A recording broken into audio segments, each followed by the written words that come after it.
Shout guys, eto na naman tayo sa panibagong gabi dahil malapit na tayong pang umaga. Sulitin na natin ang panggabi. Let's go! So ayun nga, may nagtanong ulit sa atin, isang viewers naman natin, kung bakit daw tayo nagkakandak ng rubing. So bigyan natin ng konting paliwanag yan. Tara, let's go! Okay Ten, andiyan ka pala, di ka ba nasama sa akin? Uy, ba't nakatalikod? May problema to. Ka ba talaga sasama sa akin? Busted ka, no? Binasted ka naman. Iniwan ka na naman ng nililigawan mong grade 2, ano? So, ayun nga guys, i-check natin ang area. Area by area tayo. Yung kaya lang naman natin puntahan or nalalapitan or yung kaya naman natin tingnan na mukhang okay naman, katog na natin lapitan. Pero yung mga ganitong rubing, sina-check natin kung may mga sira ba yung mga gamit dito or may mga nawala. Kasi kailangan nating magbantay ng maayos kasi dumadami na naman daw ulit yung mga magnanakaw at marami na naman daw silang mga nakuha kung ano-ano. Tulad nito,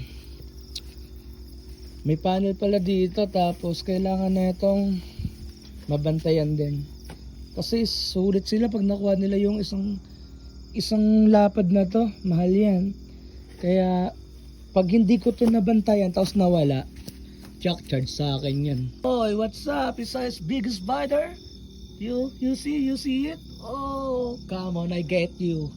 Tulad nga ng sinasabi ko, tulad ng mga sulok, mga area di kayang puntahan, tandawan na lang natin ng ilaw.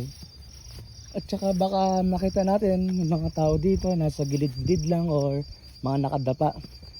Para aware naman silang may guard at lumilibot talaga para humalis sila at isipin nilang may nagbabantay dito at hindi basta-basta kaya nilang puntahan. Kailangan bantayan yung mga ganyang wire kasi yan yung madalas nilang kunin. Mahaba yan, tinatansuan nila yan. Ang dami na nang nanakaw, di lang wire, gas, mga bakal, mga kung ano-ano pa. Pero kailangan natin talagang mag-rubing at hindi bastang monitor lang. Tulad nito, another spider na naman.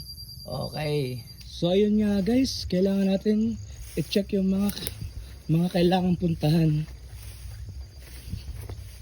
Tulad niyan, puro gagamba. Mukhang itigil na kaya natin pag-rubing na to, manggang na lang tayo. Ano? G.